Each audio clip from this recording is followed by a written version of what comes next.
Hello मेरे सी enter वाले दोस्तों। तो आज अपन अपने ऑडिट रेक्टिफिकेशन बेच के chapter number 6 that is audit in an automated environment पे पहुंच चुके हैं।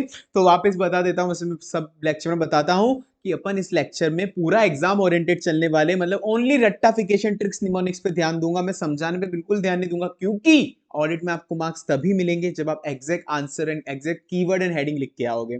तो मैं उसी पे ध्यान दूंगा। मेन प्रॉब्लम भी बच्चों को उसी के अंदर आती है। देखो, नॉर्मल पढ़ के तुम भी अंडरस्टैंडिंग तो ले सकते हो, ऑडिट इतनी कॉम्प्लेक्स नहीं है समझने के पॉइंट ऑफ व्यू से, मेन रटने का इशू आता है। और ये नहीं बोल रहा कि मैं समझो मत, समझना तो है ही अपन को, because MCQ case scenarios true false उससे ही सॉल्व होने।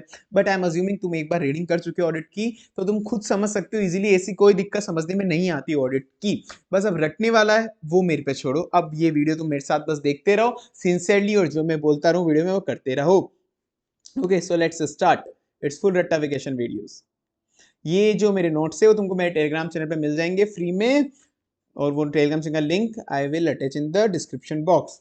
ओके, सो सबसे पहले ऑटोमेटिक इन्वायरमेंट की डेफिनेशन समझने वाला, मतलब ऐसा ठीक है, मैं नॉर्मल एक बार रीड कर रहा हूँ, इसको रटाने वाला कुछ है नहीं है सच। Automatic environment refer to business environment, जहां पे वो बिजनेस इन्वायरमेंट जहां पे प्रोसेस, अकाउंटिंग और डिसीजन भी, प्रोसेस अकाउंटिंग डिसीजन, तुम चाहो तो यहाँ पे पैड कर लो, PAD process accounting decision, PAD, process accounting decision सब कुछ कंप्यूटर सिस्टम के थ्रू लिए जाते हैं। प्रोसेस अकाउंटिंग डिसीजन सब कुछ प्रोसेस, सब कुछ कंप्यूटर सिस्टम के थ्रू लेके जाते हैं। पैड कंप्यूटर सिस्टम के थ्रू होता है, पैड कंप्यूटर सिस्टम के थ्रू होता है। पैड और कंप्यूटर सिस्टम, पेड और कंप्यूटर सिस्टम, मैचिंग मैचिंग है ना, पेड कंप्यूटर सिस्टम के थ्रू होता है, पेड कंप्यूटर सिस्टम के थ्रू होता है। प्रोसेसर जो भी है, ये प्रोसेसर दोनों ही दे रखे, processor accounting decision, processor accounting decision, processor accounting decision, processor accounting decision, processor accounting decision computer system के थ्रू होता है, पेड कंप्यूटर सिस्टम के थ्रू होता है। चलो, future of automated environment, feature of automated environment का क्या फीचर्स होता है मैं समझाऊंगा तो नहीं, ऑफकोर्स बोला ही था। ऐसे समझो ऑटोमेटिक इन्वायरमेंट किधर कम है, गवर्नमेंट ऑर्गेनाइजेशन होती है ना, जैसे LIC पोस्ट ऑफिस वगैरह, LIC गवर्नमेंट कॉर्पोरेशन है, वहां पे ऑटोमेटिक इन्वायरमेंट बिल्कुल भी नहीं है। LIC में तो लाइट चले जाती है ना, लाइट तो फ्लैश जला के काम करते हैं वो लोग, AC एक इन्वर्टर वगैरह वहां पे कुछ भी नहीं है, जनरेटर इन्वर्टर कुछ भी नहीं है, ऑटोमेटिक कुछ भी नहीं है कुछ भी।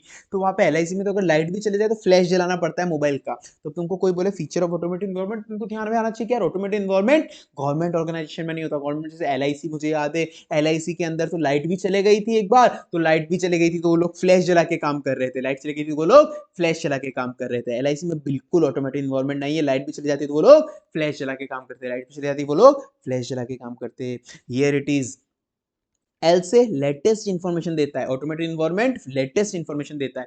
इंटीग्रेशन हो जाता है ऑटोमेटेड इन्वायरमेंट से बिजनेस ऑपरेशन के साथ, इंटीग्रेशन हो जाता है। कनेक्टिविटी अच्छी बना देता है ऑटोमेटेड इन्वायरमेंट, फास्टर कर देता है अपने बिजनेस को, लार्ज वॉल्यूम ऑफ ट्रांजेक्शन को भी इजीली प्रोसेस कर देता है, accuracy in data processing and better security control and prones to human error, less prone of human error, कम होते हैं ह्यूमन एरर।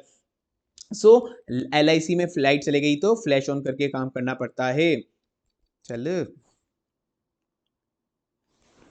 एल से लेटेस्ट इंफॉर्मेशन, एल से लेटेस्ट इंफॉर्मेशन, आई से integration with operation, integration with business operation, L से latest information, I से integration with business information, सी से connectivity, F से फास्टर, एल से लार्ज वॉल्यूम को भी फटाफट प्रोसेस कर देता है, LASH, ए से एक्यूरेसी, एस से सिक्योरिटी, एच से ह्यूमन एरर, एच से ह्यूमन एरर। ठीक है, latest information LIC latest information, I से इंटीग्रिटी, साथ साथ करो, सी से connectivity, LIC, F flash, F से फास्टर, एल से लार्ज वॉल्यूम ऑफ डाटा भी फटाफट प्रोसेस कर देता है, ए से एक्यूरेसी, एस से सिक्योरिटी, एस से ह्यूमन एरर।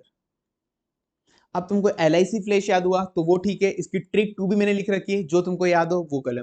लेटेस्ट कनेक्शन से इंटीग्रेशन कर लो, लेटेस्ट कनेक्शन से इंटीग्रेशन कर लो, जैसे एयरटेल 5G, जैसे एयरटेल 5G, लेटेस्ट कनेक्शन से इंटीग्रेशन कर लो जैसे एयरटेल 5G। फास्ट भी है सिक्योर भी है, फास्ट भी है सिक्योर भी है, लेटेस्ट कनेक्शन से इंटीग्रेशन कर लो, फास्ट भी है सिक्योर भी है, large large large large file भी बड़े एक्यूरेटली तरीके से डाउनलोड हो जाएगी विदाउट ह्यूमन इंटरवेंशन। जो तुमको याद हो ट्रिक वो रख लेना, मेरे हिसाब से ट्रिक टू ज्यादा बेटर है, निमोनिक्स में थोड़ा इशू आता है एग्जाम टाइम पे। लेटेस्ट कनेक्शन से इंटीग्रेशन रख लेना, लेटेस्ट कनेक्शन से इंटीग्रेशन रख लेना, फास्ट भी है सिक्योर भी है, जैसे एयरटेल 5G। बिना फालतू में कोई प्रमोशन नहीं कर रहा हूँ इसका, है ना, बिना फालतू प्रमोशन हो रहा है इसका। तो लेटेस्ट कनेक्शन से इंटीग्रेशन कर लेना जैसे एयरटेल 5G, लार्ज भी जैसे फास्ट भी है, सिक्योर भी है। लेटेस्ट कनेक्शन से इंटीग्रेशन कर लो, जैसे एयरटेल 5G। फास्ट भी है, सिक्योर भी है। लार्ज लार्ज फाइल भी एक्यूरेटली डाउनलोड हो जाएगी, लार्ज लार्ज फाइल भी फटाफट एक्यूरेटली डाउनलोड हो जाएगी without human intervention, without human intervention.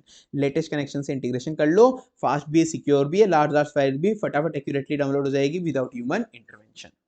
Got it? जो ट्रिक याद हो तुम्हारे हिसाब से।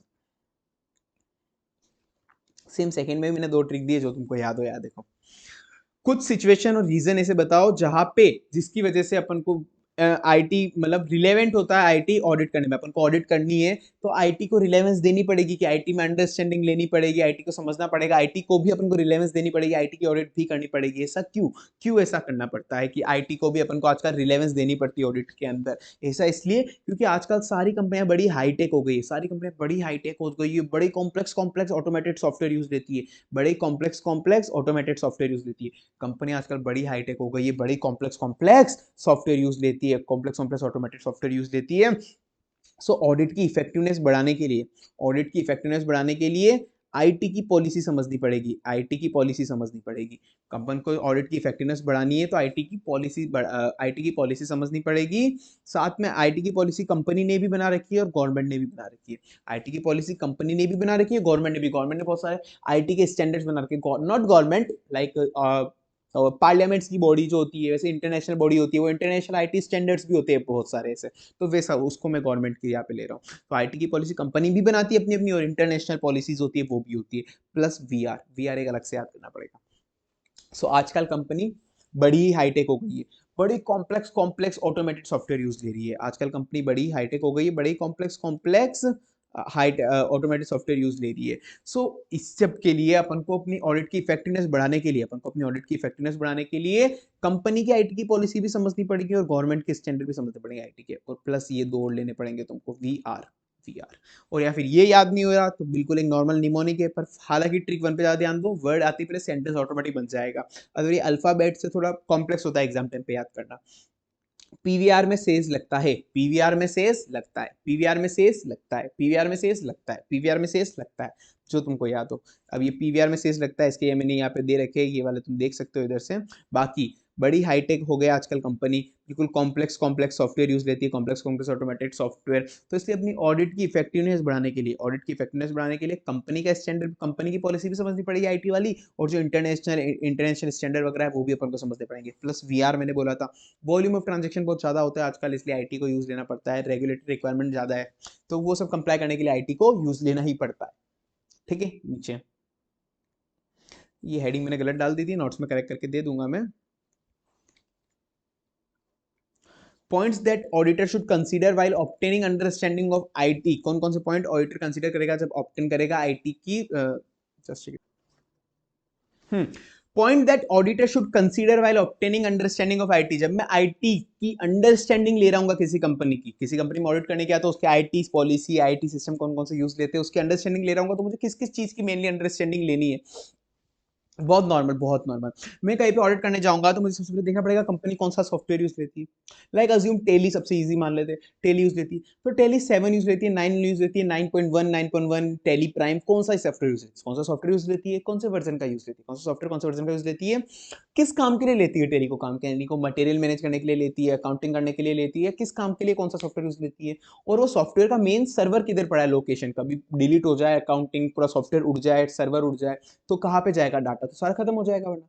तो पहले मुझे क्या देखना पड़ेगा, कंपनी कौन सा सॉफ्टवेयर यूज लेती है, कौन से वर्जन का यूज लेती है, किस काम के लिए कौन सा सॉफ्टवेयर कहाँ पड़ा है, किस काम के लिए कौन सा सॉफ्टवेयर कहाँ पड़ा है, किस काम के लिए कौन सा सॉफ्टवेयर कहाँ पड़ा है। तो इसमें देखना पड़ेगा कि उसका आर्किटेक्चर कौन है उस सॉफ्टवेयर का, मतलब किस बंदे ने उसको डिजाइन करा है, उस बंदे ने उसको डिजाइन करा है, इन हाउस बनाया है या बाहर वाले ने बनाया है, इन हाउस बनाया है या बाहर वाले ने बनाया है। ठीक है, तो मैं क्या देखूंगा सबसे पहले, कौन सा सिस्टम कंपनी यूज लेती है, information system is being use, कौन सा सिस्टम, कौन से वर्जन का, मैंने बोला टैली के बहुत सारे अलग अलग वर्जन है, तो किस पर्पस काम आता है, मतलब सॉफ्टवेयर किस पर्पस का काम आता है, और सॉफ्टवेयर का लोकेशन किस जगह, लोकेशन किस जगह, एंड कौन सा किस आर्किटेक्चर ने बनाया है, उस पर्सन का नाम क्या है, और वो मतलब बनाया किसने, मतलब इन हाउस से या बाहर वाले ने बनाया है, इन हाउस से या फिर बाहर वाले ने बनाया है, किस आर्किटेक्चर ने बनाया है, कौन पर्सन है, इन हाउस या बाहर। ये आर्किटेक्चर वो वाला नहीं है जो मैं आर्किटेक्चर अभी तुमको समझा रहा हूँ, वो आर्किटेक्चर नहीं, इसका मतलब अलग होता है आईटी में आर्किटेक्चर का, मत घुसो डीप में, कोई सेंस नहीं है। इन हाउस है या फिर पैक्ड है, मतलब बाहर से खरीद के लाए हुए वो सॉफ्टवेयर, वो देखना पड़ेगा। ठीक है, चलो नीचे अभी इनको छोड़ो।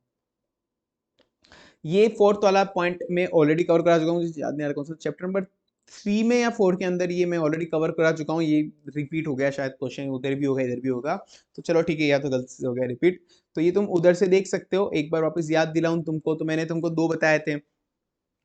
सिस्टम में डाटा को, सिस्टम के अंदर जो डाटा पड़ा होता है, कोई भी आईटी का पर्सनल उसे छेड़छाड़ कर सकता है, कोई भी आईटी का पर्सनल उसे छेड़छाड़ कर सकता है। सिस्टम में मैंने वो तो पढ़ा रखा है, इसलिए अभी ज्यादा ध्यान नहीं दूंगा। सिस्टम में जो डाटा पड़ा रहता है ना, कोई भी आईटी पर्सनल उसे छेड़छाड़ कर सकता है। सिस्टम सिस्टम सिस्टम सिस्टम में चेंजेस करना चाहा पर नहीं हुआ, और गलत जने ने आके चेंज कर दिया। मैंने सिस्टम में चेंज करना चाहा तो नहीं हुआ, पर गलत जने ने आके, मतलब अनऑथराइज बंदे ने चेंज कर दिया, और सिस्टम डाटा फिर गलत प्रोसेस करने के लिए गया, सिस्टम डाटा फिर गलत प्रोसेस करने लगे गया। तीनों पॉइंट सिस्टम रिलेटेड। मैं चेंज करना चाहता था तो हो नहीं पाया, और गलत जना चेंज करना चाहता था अनऑथराइज बंदा, तो चेंज हो गया। इस वजह से इनएक्यूरेट डाटा प्रोसेसिंग होने लगी। सेम डाटा को भी अनऑथराइज एक्सेस मिल गया, या फिर डाटा को लॉस हो गया, अनऑथराइज एक्सेस टू डेटा और डाटा का लॉस। डाटा में यही तो रिस्क हो सकती है, यही तो होगी रिस्क। और आईटी पर्सनल की उसको औकात से ज्यादा अपन ने राइट्स दे दिए, तो वो गलत गलत काम करने लग गया उसमें। Technology personal gaining access beyond the necessary, which beyond necessary, जिससे एक्सेस देना था उससे ज्यादा दे दिया, तो अनऑथराइज एक्सेस, अनऑथराइज चेंजेस होने लग गए, मैनुअल इंटरवेंशन होने लग गया। ये वहां कवर करा हुआ है, उधर तुम पुरानी वीडियोस देखी होगी ऑफकोर्स, तुमने ये नहीं देखी तो देखो जाके, तो वहां तुमको मिल जाएगा ये point. Then how risk in IT system if not mitigated could impact the audit. अगर आईटी सिस्टम की रिस्क मिटिगेट नहीं करी तो किस किस जगह इंपैक्ट करेगी ऑडिट को। अगर कंट्रोल पे मैं रिलाय नहीं कर पाऊंगा तो मुझे सब्सटेंटिव प्रोसीजर ज्यादा लगाने पड़ेंगे। अगर मैं टीओसी, दो ही तो होते हैं अगर तुमको पता हो, ये सब तुमने पढ़ा होगा। टीओसी होता है और टीओडी होता है। टीओडी किसका पार्ट होता है, मतलब सब्सटेंटिव एनालिटिकल का होगा, आपका सब्सटेंटिव का पार्ट होता है। तो मेरे को पहले टीओसी क्या है, टीओसी अगर अच्छा है तो टीओडी में कम करूंगा, टीओसी खराब है तो मुझे टीओडी ज्यादा करना पड़ेगा। ये सब तुमको पता होगा, शायद नहीं पता तो अब मैं नहीं कर सकता, अभी अपन रटने पे ध्यान देंगे। ओके, सो अगर कंट्रोल पे मैं रिलाय ज्यादा नहीं कर पा रहा, मतलब टीओसी पे रिलाय ज्यादा नहीं कर पा रहा, तो मुझे टीओडी बढ़ाना पड़ेगा, मतलब सब्सटेंटिव बढ़ाना पड़ेगा। कंट्रोल पे रिलाय में ज्यादा नहीं कर पा रहा तो मुझे क्या होगा, कंट्रोल पे रिलाय ज्यादा नहीं कर पा रहा तो मुझे एक तो सब्सटेंटिव बढ़ाना पड़ेगा और मॉडिफाइड रिपोर्टिंग भी करनी पड़ेगी। रिपोर्टिंग करूंगा तो भी मॉडिफाइड रिपोर्टिंग करनी पड़ेगी। कंट्रोल पे मेरी रिलाय ज्यादा नहीं कर पा रहा तो मुझे एक तो सब्सटेंटिव प्रोसीजर ज्यादा बढ़ाने पड़ेंगे और मॉडिफाइड रिपोर्टिंग करनी पड़ेगी। कंट्रोल पे अगर मैं ज्यादा रिलाय नहीं कर पा रहा तो मुझे एक तो सब्सटेंटिव प्रोसीजर बढ़ाने पड़ेंगे और रिपोर्टिंग मॉडिफाइड करनी पड़ेगी। कंट्रोल पे मैं रिलाय ज्यादा नहीं कर पा रहा तो मुझे एक तो सब्सटेंटिव प्रोसेस बढ़ाने पड़ेंगे और मॉडिफाइड रिपोर्टिंग करनी पड़ेगी। सो कंट्रोल पे मैं अगर रिलाय नहीं कर पा रहा, कैन नॉट रिलाय नहीं कर पा, सब्सटेंटिव प्रोसेस ज्यादा बढ़ाने पड़ेंगे और रिपोर्टिंग मॉडिफाई करनी पड़ेगी, रिपोर्टिंग मॉडिफाई करनी पड़ेगी, मॉडिफाई ऑडिट रिपोर्ट। तो कंट्रोल पे मैं ऑटोमेटेड कंट्रोल पे भी रिलाय नहीं कर पाऊंगा और आईटी डिपेंडेंट कंट्रोल पे भी रिलाय नहीं कर पाऊंगा। कंट्रोल दो ही तरह के होते हैं ना, ऑटोमेटेड और आईटी डिपेंडेंट, ठीक है, मैनुअल वाले दो होते हैं, वैसे तो तीन होते हैं, ऑटोमेटेड, मैनुअल और आईटी डिपेंडेंट कंट्रोल। तो वैसे यहाँ पे automated and IT dependent manual control, इन पे रिलाई नहीं कर पाऊंगा और मुझे सब्सटेंटिव टेस्टिंग ज्यादा करनी पड़ेगी, सब्सटेंटिव मुझे ज्यादा करनी पड़ेगी। और सब्सटेंटिव से एक और आ जाएगा, can not rely on data obtain from system. जब मैं सब्सटेंटिव ऑडिट करूंगा तो जो सिस्टम से डाटा निकला है तो उस पर मैं रिलाई नहीं कर पाऊंगा। सब्सटेंटिव मुझे ज्यादा चाहिए होगा कंप्लीटनेस चेक करने के लिए, ज्यादा और एविडेंसेस कलेक्ट करने पड़ेंगे। रिपोर्टिंग में मॉडिफाई करूंगा, ट्रिक के अंदर मैंने बोला था मॉडिफाई रिपोर्टिंग करूंगा, टीसीडब्ल्यूजी को कम्युनिकेशन करूंगा। ठीक है, चलो नीचे प्रोग्राम चेंज पे कौन कौन सा जनरल आईटी कंट्रोल लगाना है। मुझे कोई प्रोग्राम चेंज करना है तो कौन कौन सा जनरल आईटी कंट्रोल होने चाहिए। बिल्कुल नॉर्मल, अगर तुमको कोई प्रोग्राम चेंज करना होगा, तुमने अगर कभी कॉर्पोरेट में काम करा है या बिग फोर या बड़ी फर्म्स में अगर तुमने काम करा है, ऑडिट देखिए, कुछ भी अगर काम होता है तो उसकी अप्रूवल जाती है, बहुत बड़ा काम होता है, पूरी अप्रूवल चेन होती है। वैसे ही एक समझो, मैं सबसे पहले एक आईटी सिस्टम में मेरे अगर मेरे को कोई चेंजेस कराना है तो पहले मैं एक चेंज की रिक्वेस्ट रेस करूंगा। आईटी का टिकट समझो, मैंने चेंज की रिक्वेस्ट रेस करी, चेंज की रिक्वेस्ट रेस करी, अब वो रिक्वेस्ट प्रोसेस हो गया आगे। मैंने चेंज की रिक्वेस्ट रेस करी, बिल्कुल सीक्वेंस में लेना है इसको, मैंने चेंज की रिक्वेस्ट रेस करी, अब वो रिक्वेस्ट आगे प्रोसेस होगी। फिर अगर वो प्रोसेस कंप्लीट हो गया तो नेसेसरी चेंज जो सामने वाले बंदे कर देंगे, नेसेसरी को चेंज जो सामने वाले बंदे कर देंगे। पर चेंज करने के बाद वो उसको टेस्टिंग भी करेंगे, पता चला वो सिस्टम ही सही काम नहीं करा, पहले नया सिस्टम है तो उसकी टेस्टिंग भी करनी पड़ेगी। वो उसकी टेस्टिंग करेंगे, अगर सब कुछ सही हो गया तो फाइनली डॉक्यूमेंटेशन कर देंगे और इस नए प्रोग्राम की यूजर को ट्रेनिंग दे देंगे, नए प्रोग्राम की यूजर को ट्रेनिंग दे देंगे। बिल्कुल सीक्वेंस है, अगर तुमने पहले ध्यान से नहीं सुना तो वापस समझो, बिल्कुल सीक्वेंस को उठाओ, उसको सीक्वेंस को। अरे ये पेन भी ना आजकल बड़ा दुख देने लग गया मुझे। ओके चलो, चेंज की मैंने एक रिक्वेस्ट रेस करी, चेंज की मैंने एक रिक्वेस्ट रेस करी, अब वो रिक्वेस्ट आगे प्रोसेस होगी, वो रिक्वेस्ट आगे प्रोसेस होगी, चेंज मैनेजमेंट प्रोसेस। अब वो प्रोसेस अगर कंप्लीट हो गई तो चेंज हो जाएगा, नेसेसरी चेंजेस हो जाएगा, मेक चेंजेस, चेंजेस हो गया। और अगर चेंजेस हो गया तो अब वो सामने वाला आईटी पर्सनल पहले उसका टेस्ट चेंज देखेगा, मतलब टेस्टिंग देखेगा, उसकी टेस्टिंग करेगा, टेस्ट चेंज देखेगा। अगर वो सब कुछ सही हुआ तो डॉक्यूमेंटेशन कर देगा और यूजर को ट्रेनिंग दे देगा। बिल्कुल नॉर्मल प्रोसेस करेगा। ओके, चलो नीचे। Component of general IT control. General IT control का कंपोनेंट की ट्री ऐसी होगी कि तुमको कोई भी, जनरल आईटी कंट्रोल क्या होता है, जैसे तुमको पता है अगर कोई भी सिस्टम पे जाना है तो कंप्यूटर रूम पे एक्सेस करना है, सर्वर रूम पे एक्सेस करना है, तो एक जनरल आईटी कंट्रोल होना चाहिए कि बाहर सिक्योरिटी गार्ड होना चाहिए, ऐसा कुछ होना चाहिए, पासवर्ड होना चाहिए हर कंप्यूटर पे। तो अब समझो तुमको अगर कोई इंटरनेट एक्सेस करना है, तुमको इंटरनेट एक्सेस करना है तो एक जनरल आईटी कंट्रोल क्या होना चाहिए। तो मेरे को मतलब अगर नॉर्मल मेरे को इंटरनेट एक्सेस करना है तो मैं सबसे पहले कंप्यूटर चलाऊंगा, तो जनरल आईटी कंट्रोल होना चाहिए कि अगर मैं कंप्यूटर चला रहा हूँ तो उसमें मुझे पासवर्ड डालने पड़ेंगे, उसमें मुझे पासवर्ड डालने पड़ेंगे। पासवर्ड डालूंगा, फिर वहां पे गूगल क्रोम चलाऊंगा, गूगल क्रोम चलाने के बाद नेटवर्क में एक्सेस कर लूंगा, गूगल क्रोम चलाने के बाद मैं नेटवर्क एक्सेस कर लूंगा। मुझे इंटरनेट चलाना है, मेरा नेटवर्क चलाना है। कंप्यूटर ऑन करा, कंप्यूटर ऑन करने के बाद इमेजिन करो कंप्यूटर ऑन करा, कंप्यूटर ऑन के बाद देखो उस पर पासवर्ड डाला कंप्यूटर में, फिर उसके बाद मैंने गूगल क्रोम चलाया, गूगल क्रोम चलाने के बाद मैंने नेटवर्क को एक्सेस कर लिया। सबसे पहले टर्न ऑन कंप्यूटर, फिर एंटर द पासवर्ड। पासवर्ड डालना क्या होता है, एक्सेस सिक्योरिटी होती है। पासवर्ड डालना क्या होता है, एक्सेस सिक्योरिटी होती है। फिर उसके बाद मैंने क्रोम चलाया। Chrome is a program, type of application and program. Application program में माइनर डिफरेंस होता है, वो EISSM में तुम पढ़े होंगे, इधर मैं नहीं बता रहा। ओके, मुझे आते भी नहीं ज्यादा, अभी पढ़ा था मैंने भी भूल गया, अभी ये IT वाला सिस्टम का काम मुझे भी नहीं पता इतना तो। ओके, सो एप्लीकेशन सिस्टम और प्रोग्राम चेंजेस। क्रोम क्या होता है, एक एप्लीकेशन होता है, प्रोग्राम चेंजेस होता है। क्रोम क्या होता है, एप्लीकेशन सिस्टम और प्रोग्राम। ओके, सो अब इसको क्रोम को मैंने पासवर्ड डाला, कंप्यूटर से पासवर्ड चलाया, फिर मैं क्रोम चलाया। क्रोम क्या है, एप्लीकेशन सिस्टम और प्रोग्राम। तो एप्लीकेशन सिस्टम को एक्वायर करना, डेवलप करना, मेंटेन करने की एक जनरल आईटी कंट्रोल होना चाहिए। प्रोग्राम को चेंज करने का एक जनरल आईटी कंट्रोल होना चाहिए। फिर बाद में मैंने क्रोम चलाया, उसके बाद इंटरनेट एक्सेस कर लिया, क्रोम चलाया उसके बाद इंटरनेट एक्सेस कर लिया। पासवर्ड कंप्यूटर चला के पासवर्ड डाला, क्रोम चलाया, फिर इंटरनेट एक्सेस कर लिया। इंटरनेट मतलब नेटवर्क, नेटवर्क ऑपरेशन। तो data centre and network operation, network internet मतलब network, data centre and network operation, data centre and network operation. Got it. चलो नीचे। Activities perform by data centre and network operation, ये जो ऊपर पढ़ा ना, data centre network operation. तो activities कौन कौन सी परफॉर्म करता है data centre and network operation.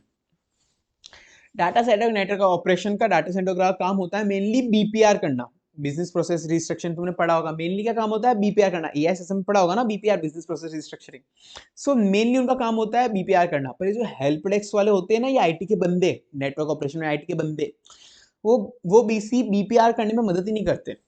Help desk वाले जो बंदे होते हैं ना, HDS हेल्प डेस्क वाले बंदे, वो BC बिल्कुल मदद नहीं करते BPR करने में, वो BC बिल्कुल मदद नहीं करने BPR करने में। तो डाटा सेंटर नेटवर्क ऑपरेशन का तुम सोचो काम क्या होता है, एक्टिविटीज कौन सी परफॉर्म करते हैं। तो एक्टिविटीज तुमको याद आना चाहिए कि वो एक्टिविटीज परफॉर्म करते हैं BPR करने की, वो एक्टिविटीज परफॉर्म करते हैं BPR करने की। पर ये जो हेल्प डेस्क वाले बंदे होते हैं ना BC, वो BPR करने में बिल्कुल मदद करते ही नहीं है। काम ही उनका यही एक्टिविटीज का, पर वो BPR करने में बिल्कुल मदद करते ही नहीं है।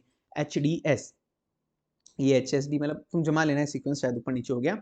HDS BC कहा गया, BC, ये BC BPR करने में बिल्कुल मदद नहीं करते BPR। हेल्प डेस्क वाले बंदे HDS हेल्प डेस्क का एक तो पूरा का पूरा हेल्प डेस्क ये भी बन गया। उसके बाद HDS ये भी हो गया HDS। Service level agreement documentation. Help desk function, service level agreement, documentation. Help desk function, service level agreement, documentation. Help desk function help desk HDS help desk function, documentation sorry HDS, हाँ ठीक है, documentation service level agreement, documentation service level agreement, documentation service level agreement. HDS help desk, documentation service level agreement, help desk, documentation service level agreement. साथ साथ बोलो तो याद होगा। अभी निमोनिक्स तो ऐसे ही याद होंगे, जहां जहां कहानी हो सकती है बाबा कहानी को मैं प्रेफरेंस देता हूं वैसे भी। Help desk function, documentation service level agreement, help desk function, documentation service level agreement, HDS। BC बिल्कुल सपोर्ट नहीं करते BPR करने में, BC।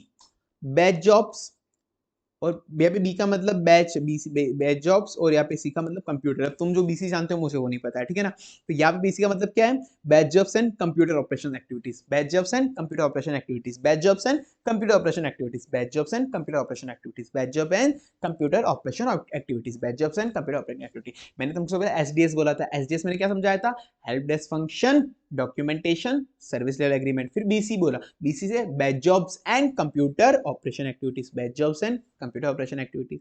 अब BPR का backup performance monitoring recovery from failure, backup performance monitoring recovering, backup performance monitoring recovery, backups performance monitoring recovery, backups performance monitoring recovery, backups performance monitoring recovery, backups, performance monitoring, recovery. चलो ठीक है, final summarise कर लेते हैं। SDS, SDS से मैंने तुमको समझाया था, हेल्प डेस्क फंक्शन। चल हट।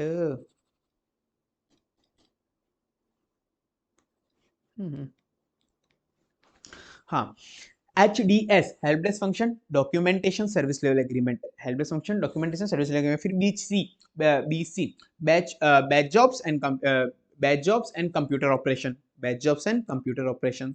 ठीक है, BC। BPR, backup, recovery and performance, backup, performance and recovery, backup, performance and recovery, backup, performance and recovery, BPR। Okay, तो ये अपना हो गया एक्टिविटीज जो data centre net operation perform करता है। Uses of data analytics, data analytics का क्या यूजेस होता है?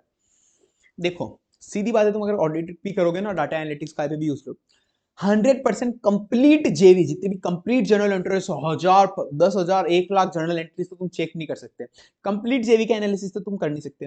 तो बेटर है सैंपल ले लो, बेटर है सैंपल ले लो। सैंपल को ही तुम रीपरफॉर्म कर लो, रिकैलकुलेट कर लो, सैंपल ले लो, सैंपल को रीपरफॉर्म एंड रिकैलकुलेट कर दो। अगर कोई भी डेफिशिएंसी मिली सैंपल में तो मान लेना फ्रॉड है, बहुत नॉर्मल बात है ना।